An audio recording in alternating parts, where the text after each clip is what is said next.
I want to begin by introducing you to Familia Arias. They are a family of 4 who are active supporters and players of soccer in Queens.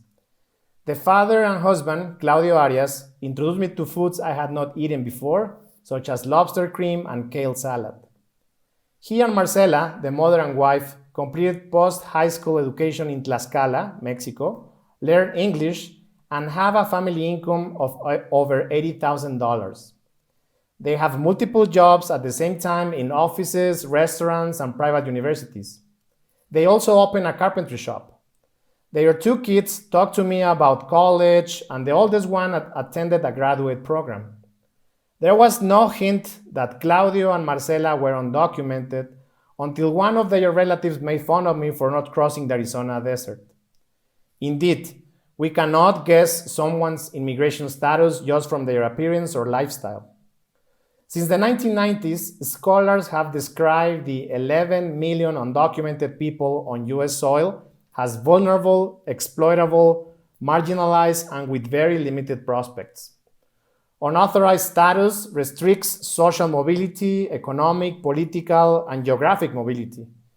However, my ethnographic fieldwork painted a complex picture.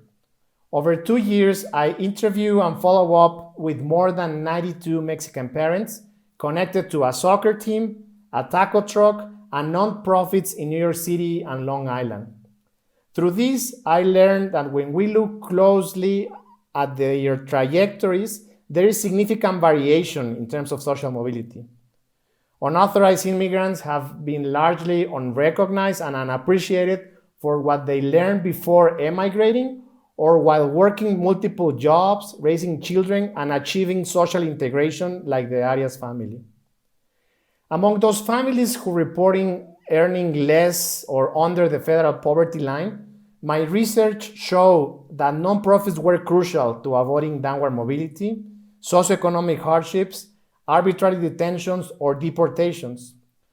Other optimistic stories of upward mobility against the odds were identified in families that received DACA, allowing them to defer deportation and to pursue their educational and labor trajectories. A central aim of my dissertation was to demonstrate that the Mexican immigrant community in New York, far from being homogeneous, hidden, or utterly powerless, is very diverse, active, and increasing their strength despite legal barriers. After speaking with these 92 families and multiple nonprofits, it is clear to me that their long-term stability and social mobility is contingent on much-needed immigration reform, but also linked to inclusionary policies for immigrants at the local level. The United States and Mexico must work together, offering legal chances and educational opportunities to million or hardworking human beings like Familia Arias. Muchas gracias.